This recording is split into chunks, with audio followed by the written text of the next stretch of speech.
Welcome to The Beat. Today we'll hear Shuly Xóchitl Cawood read 4 poems: Places I Looked for You, Soft-Boiled Eggs on Any Morning, My Mother's One Request, and Poem in Which I Failed to Teach My Dog How to Fetch.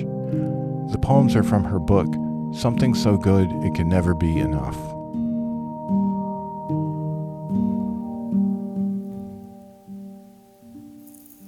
Places I Looked for You, after Natalie Couche.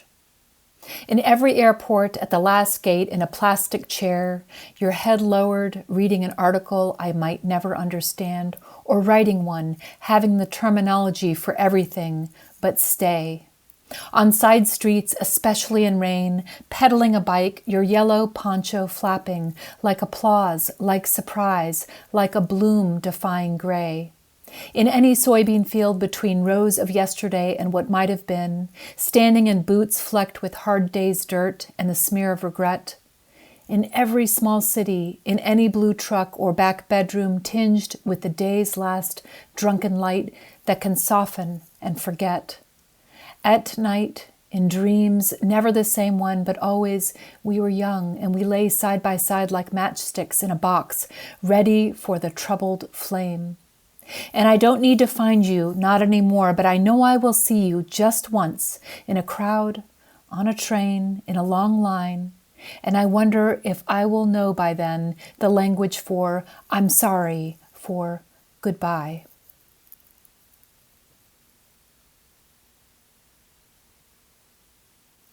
Soft-boiled eggs on any morning. They say a watched pot never boils, but I've stood over plenty, and they always do if I wait long enough, which I was raised to do.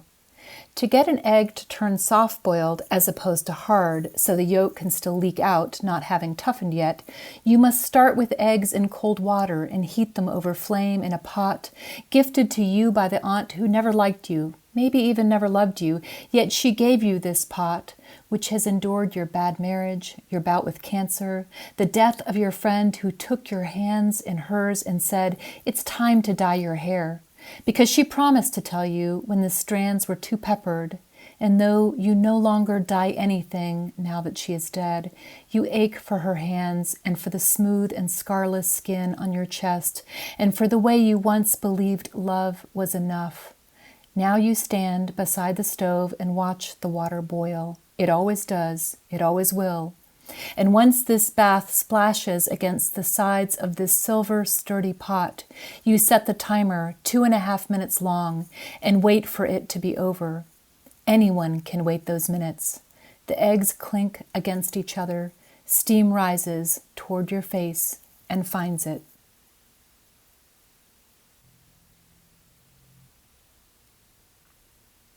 My mother's one request. I must have been 15 when I made them the first time, too skinny and standing by the stove. I had appointed myself family baker, and I kneaded, rolled, poured batter and dough into shapes everyone would want. My mother loved bread, pumpernickel loaves, cornmeal muffins, sourdough slices, but what she wanted most was my buttermilk rolls from a New York Times Natural Foods cookbook, and whenever she asked, I slipped the apron over my head and tied it behind my back and pulled out ingredients: yeast and honey, buttermilk and butter, unbleached white flour, sea salt, baking soda. To do it right, you had to let the dough rise twice before dividing it into 24 pieces and letting all of it rise again. Rising takes the kind of time you give, knowing you won't get it back. But I was 16 and 17 and did not understand these kinds of hours. My mother stood beside me at the stove when it was over, pinched a roll open. Steam loosened, floated free. For years my mother asked me to make her buttermilk rolls, and I did, and then I didn't, having tired of the recipe and its need for each long rise. But I can't tell you how often I remember those rolls now, the way my mother savored each one, how she wanted each trayful to yield more than it did, and how I did not know, had no earthly idea, that something could be so good it could never be enough.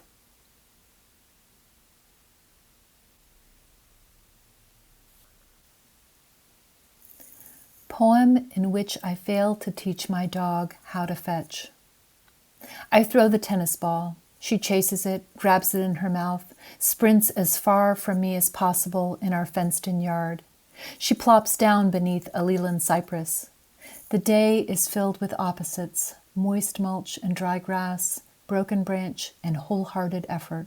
Here, I call. I am using the sweet voice the vet psychiatrist told me to, not the hell no one I prefer. Here, I call again. I use the hand signal, my right palm facing me, beckoning from air to flat against my chest. In my left hand, a chicken-flavored treat. My dog holds the ball in her mouth, blinks at me. Uh-oh, I say. Uh-oh is our neutralizing word, the word the trainer said to use when the dog ignores your command.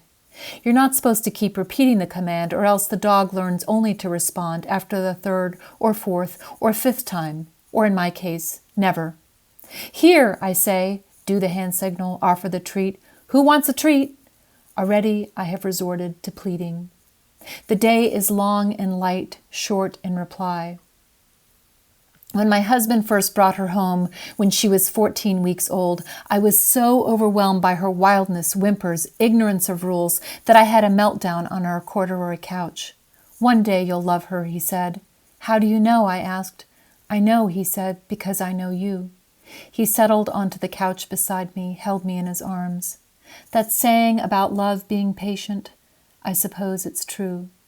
Here, I say, and the day, like any other, fills with light and shadow, weed and flower. Uh-oh, I say. Here, I say.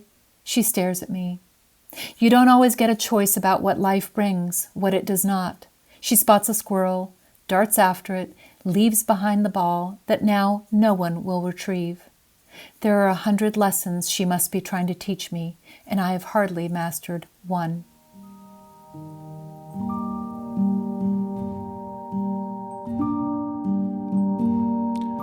You just heard Shuly Xóchitl Cawood read 4 poems from her 2023 book, Something So Good It Can Never Be Enough, published by Press 53. She was kind enough to record for us at her home in East Tennessee. Cawood earned an MFA in creative writing from Queen's University of Charlotte. She's the author of several books of poetry, fiction, and nonfiction. Her book, Trouble Can Be So Beautiful at the Beginning, won the Adrienne Bond Award for Poetry and was published by Mercer University Press in 2021.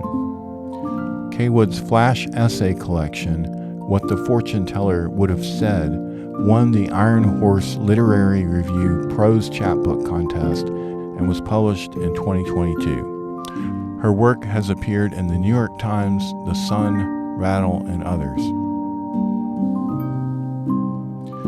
You can find books by Shuly Xóchitl Cawood in our online catalog.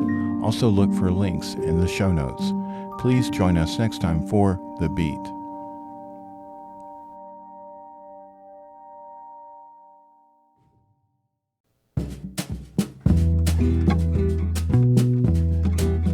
Thank you for listening to and sharing this podcast from Knox County Public Library in Knoxville, Tennessee.